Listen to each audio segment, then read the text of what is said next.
Hello, welcome students. Today we are going to discuss on the topic that is importance of sociology in physical education. जो sociology है इसके क्या importance है, इसकी क्या अहमियत है, इसके क्या पहलू हैं हमारी फ़िज़िकल एजुकेशन में। जैसे कि we have already discuss on the topic that is sociological aspects of physical education. हमने सोशियोलॉजी के बारे में पढ़ा था। जैसे कि मैंने आपको ऑलरेडी बता चुका हूँ कि सोशियोलॉजी एक ऐसा सब्जेक्ट है, ऐसी साइंस है जो हमें मदद करती है एक सोसाइटी की स्टडी करने में। एक सोसाइटी में अगर हम रहते हैं तो वहाँ का कल्चर कैसा है, वहाँ की सिविलाइजेशन कैसी है, उस पे अगर हमने स्टडी करनी है, उस पे अगर हमने ध्यान से एक सोसाइटी को जज करना है तो हमें ये सोशियोलॉजी का नॉलेज होना चाहिए। और ये जो सोशियोलॉजी सब्जेक्ट है ये हमें मदद करता है एक सोसाइटी को इन्वेस्टिगेट करने में। और जो ये सोशियोलॉजी है जो एक ऐसा सब्जेक्ट है जो हमें मतलब इसकी बहुत सारी इम्पॉर्टेंस है, खासकर फिज़िकल एजुकेशन में। तो हमने ऑलरेडी प्रीवियस लेक्चर्स में इसकी बहुत सारी डेफिनेशंस पढ़ी थी कि सोशियोलॉजी होता क्या है, इसकी क्या अहमियत है खासकर गेम्स एंड स्पोर्ट्स में। तो इसमें सबसे पहले मैंने आपको लास्ट प्रीवियस चैप्टर में बताया था कि जो सोशलाइजेशन है, एक इंडिविजुअल के लिए सोशलाइजेशन बहुत ज़रूरी है। और उसकी सोशलाइजेशन जो है, उसकी जो समाजी तरबियत जो है वो उसके घर से ही शुरू होती है। अगर हम बात करेंगे एक इन्फेंट जो होता है, एक बच्चा जो होता है, तो उसकी जो बेसिक एजुकेशन उसके घर से ही वो शुरू होती है। उसका जो स्टार्टअप एजुकेशन का जो होता है वो उसके घर से ही शुरू होता है। तो फिर जब वो एक सोसाइटी में रहता है तो सोसाइटी में भी अगर हमने अपने आप को एक सोसाइटी का एक्टिव मेंबर बनना है, एक सोसाइटी में अपने आप को अडॉप्ट करना है, तो हमने जो सोसाइटी में बहुत सारे मतलब जो कल्चर्स अपनी अपनी मतलब हर एक समाज में अपने अपनी रस्म व रवाज होते हैं, अपने कस्टम्स होते हैं, मतलब अलग किस्म के कस्टम्स होते हैं। या अगर हम कल्चर्स की बात करें, अलग किस्म के कल्चर्स होते हैं। तो उन कल्चर्स को अडॉप्ट करने के लिए हमने उस सोसाइटी में रह के ही हम वो अडॉप्ट कर सकते हैं। तो जो ये फिज़िकल एजुकेशन में अब आप बच्चे ये भी कहेंगे कि ये इसका क्या रोल है, इसका क्या रोल है सोशियोलॉजी का खासकर गेम्स या स्पोर्ट्स में। तो आज हम जो पढ़ने जा रहे हैं इसके इम्पॉर्टेंस जो हैं सोशियोलॉजी में, सोशियोलॉजी के जो इम्पॉर्टेंस है फिज़िकल एजुकेशन में, इनकी क्या अहमियत है। तो आपको पता है कि अगर जो पहला इम्पॉर्टेंट है आइडेंटिटी इन सोसाइटी।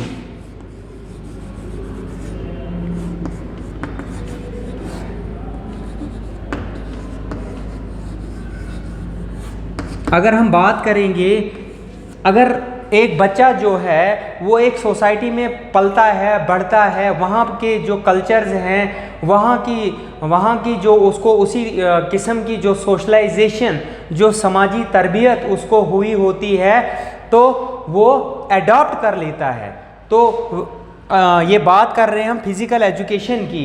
तो जो हमने इस पे कल प्रीवियस लेक्चर में हमने ऑलरेडी इस पे डिस्कस किया था कि स्पोर्ट्स सोशियोलॉजी का एक अहम रोल है। एक प्लेयर जब कोई भी गेम में पार्टिसिपेट करता है तो उसके जो वहाँ की उसकी जो इंटरेक्शन है एक टीम में, या वहाँ की जो टुगेदरनेस है, उसका बिहेवियर, उसके इमोशंस, वो अपने टीममेट के साथ कैसे रहता है। और जब अगर वो एक अच्छा एक्टिव मेंबर है एक सोसाइटी का, तो उसमें वो सारी क्वालिटीज़ डेवलप्ड होंगी, ऑलरेडी डेवलप्ड होंगी। तो थ्रू सोशियोलॉजी एक इंडिविजुअल जो है वो अपने आप में ये सारी क्वालिटीज़ डेवलप कर सकता है। कौन सी? जैसे कि टुगेदरनेस है,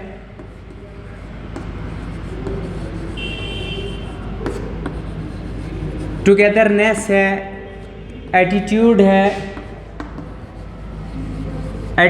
है, उसका जो कैरेक्टर है, ये सारी खूबियाँ जो है एक प्लेयर में होनी चाहिए या एक इंडिविजुअल में होनी चाहिए। तो ये सारी खूबियाँ एक सोसाइटी का मेंबर होने के बाद ही उसमें ये डेवलप हो सकती है। अब जो इम्पोर्टेंस है विदाउट सोशियोलॉजी का जो हम जो सोशियोलॉजी सब्जेक्ट है, अगर इसको हम प्रॉपर तरीके से नहीं समझेंगे तो हमारी जो फिज़िकल एजुकेशन की जो प्रोग्रेस है उसमें कुछ ना कुछ रुकावट बन सकती है। अगर हम प्रॉपर तरीके से अपने आप को मतलब जो भी सोशलाइजेशन है वो हम प्रॉपर तरीके से अपने आप में अगर अडॉप्ट नहीं कर पाएंगे तो हमारी जो एक्टिव पार्टिसिपेशन, अगर कोई भी गेम्स या स्पोर्ट्स में हम पार्टिसिपेट करते हैं तो वहाँ पे एक बहुत बड़ा हर्डल बन सकता है, एक बहुत बड़ी रुकावट आ सकती है किसी न किसी मतलब अगर हमारे पास ये जो सोशल क्वालिटीज़ नहीं होंगी, हमारे पास अगर सोशल क्वालिटीज़ एक बच्चे के पास, एक इंडिविजुअल या प्लेयर के पास सोशल क्वालिटीज़ अगर डेवलप नहीं होंगी तो इसका एक बहुत बड़ा सेटबैक है। तो पहली जो इम्पॉर्टेंस है सोशियोलॉजी की, एक खासकर अगर हम बात करेंगे फिजिकल एजुकेशन में, तो वो है आइडेंटिटी इन सोसाइटी।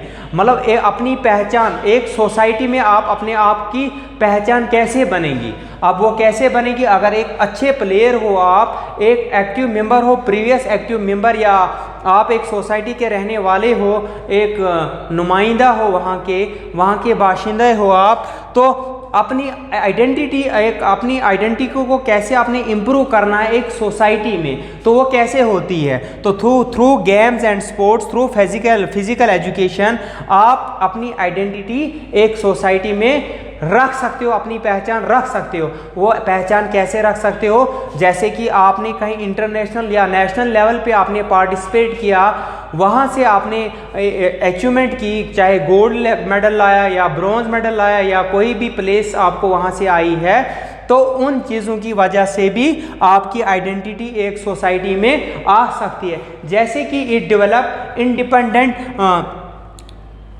जैसे कि जो सोसाइटी है ये डेवलप करती है एक इंडिविजुअल को इंडिपेंडेंट एटीट्यूड डेवलप करती है। तो इसके बाद जो इसका सेकंड इंपॉर्टेंस है डेवलप स्पोर्ट्समैनशिप।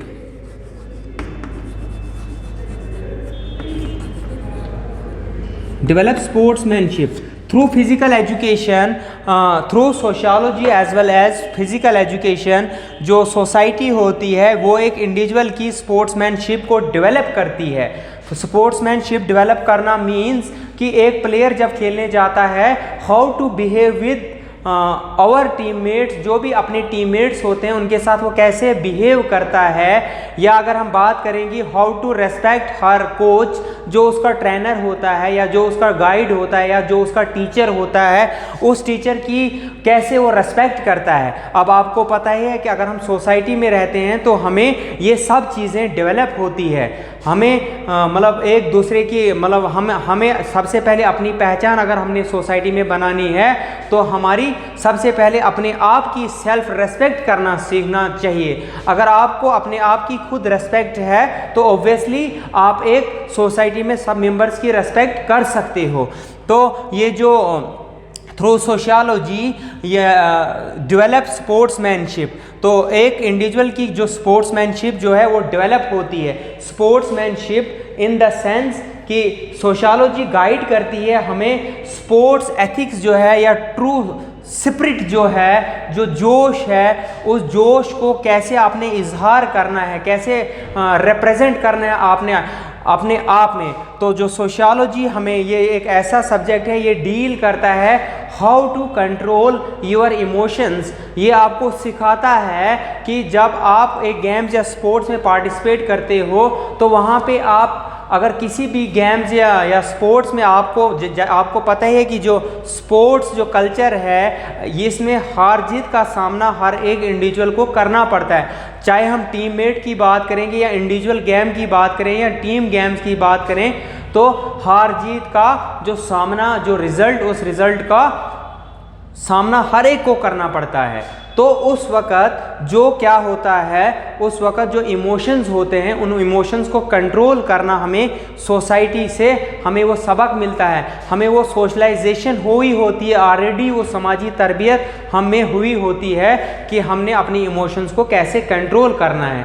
तो इससे क्या होता है, थ्रू फिज़िकल एजुकेशन हमारी जो सोशलाइजेशन, जिसका जो थर्ड इम्पॉर्टेंट पॉइंट है डेवलप सोशलाइजेशन।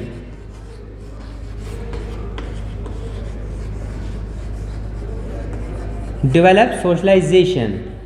अगर हम बात करेंगे सोसाइटी की, तो सोसाइटी से हमारी ये जो सोशलाइजेशन है, समाजी जो तहजीब है, वो डेवलप होती है। इससे क्या डेवलप होता है कि बहुत सारी सोशल क्वालिटीज़ की ज़रूरत पड़ती है एक इंडिविजुअल को, जब वो अपने आप को एक सोसाइटी का मेंबर कहता है कि मैं इस सोसाइटी का मेंबर हूँ। एक सोसाइटी का मेंबर बनने के खातिर उसमें बहुत सारी क्या सोशल क्वालिटीज़ होनी चाहिए, मतलब उसको अच्छी तरीके से ये सोशलाइजेशन हुई होनी चाहिए, जिससे वो अपने आप को एक सोसाइटी में बेहतर इंसान रिप्रेजेंट कर सकता है। जैसे कि many social qualities are required to live as an active member of society. There are like togetherness, helping hand, जैसे कि एक दूसरे की मदद करना, एक मुसीबत में किसी के काम आना, ये सब सोशल क्वालिटीज़ होती है एक इंडिविजुअल की। तो इसके बाद develop leadership qualities through society, develop social qualities.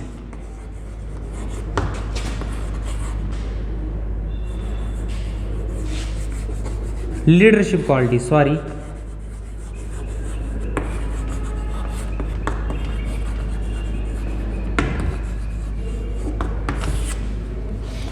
Through sociology ये हमें लीडरशिप क्वालिटीज़ डेवलप करती है। एक इंडिविजुअल में लीडरशिप क्वालिटीज़ डेवलप होना बहुत ज़रूरी है, और वो भी सोसाइटी, अगर एक अच्छी सोसाइटी में वो रहता है, एक अच्छी सोसाइटी में उसकी तरबियत हुई होती है, उसका जो लर्निंग प्रोसेस है, ख़ासकर अगर हम समाज की बात करेंगे तो उसका जो लर्निंग प्रोसेस है, अगर वो अच्छे तरीके से हुआ होगा, उसकी सोशलाइजेशन बेटर अंदाज में हुई होगी, तो तभी जाके उसमें वो क्या है, लीडरशिप क्वालिटीज़ डेवलप हो सकती है, लीडरशिप एबिलिटीज़ डेवलप हो सकती है। और वो लीडरशिप क्वालिटीज़, लीडरशिप जो एबिलिटीज़ है, वो भी हमें थ्रू सोशियोलॉजी हमें डेवलप हो सकती है। जैसे कि sociology help us to develop and practise leadership abilities for betterment of society. Physical education and its activities provide good opportunities to develop this ability. तो थ्रू फिजिकल एजुकेशन, ये जो अगर हम फिजिकल एजुकेशन मीन्स अगर हम किसी भी games या स्पोर्ट्स में पार्टिसिपेट करते हैं, तो उस पार्टिसिपेशन से हमारे अंदर क्या है, एक लीडरशिप की क्वालिटीज़ डेवलप होती है। लीडरशिप इन द सेंस कि एक टीम जो होती है, उसका लीडर जो होता है उसका कैप्टन होता है। कैप्टन तभी जाके बनता है जब वो उसमें वो क्वालिटीज़ प्रेजेंट होंगी, उसमें वो हर एक क्वालिटी प्रेजेंट होगी, तभी जाके वो कैप्टनशिप के लायक बन सकता है, तभी जाके एक वो पूरी टीम को मैनेज कर सकता है, पूरी टीम को हैंडल कर सकता है। तो वो सारी जो क्वालिटीज़ होती है लीडरशिप, जो भी क्वालिटी एक लीडर में होनी चाहिए। अगर हम बात करेंगे टीम लीडर की, या अगर हम बात करेंगे किसी क्लास लीडर की, अगर इसमें भी आगे टाइप्स हैं, हम वो आगे पढ़ेंगे नेक्स्ट टॉपिक्स में, वो भी है। There are many types of leader. अगर हम बात करेंगे, कुछ डेमोक्रेटिक लीडर्स होते हैं, कुछ जो ऑर्डिनरी लीडर्स होते हैं, उनकी अपना अपना काम होता है। लेकिन अगर हमारी एक्टिव पार्टिसिपेशन फिजिकल एक्टिविटीज़ में होती है, तो वहाँ से हमारी जो लीडरशिप क्वालिटीज़ वो डेवलप होती है। तो बहुत सारे इसमें जो ये इम्पॉर्टेंस है सोशियोलॉजी के, जो हमें मदद करती है किस में, फिज़िकल एजुकेशन में। तो होपफुली आपको ये पॉइंट समझ आए होंगे। तो इससे आगे जो हम पढ़ने जा रहे हैं, games and sports as man's cultural heritage, तो ये नेक्स्ट टॉपिक है। होपफुली ये हम नेक्स्ट लेक्चर में, अगली वीडियो आप तक हम पहुंचाएंगे। तब तक के लिए खुदा हाफिज़, थैंक यू।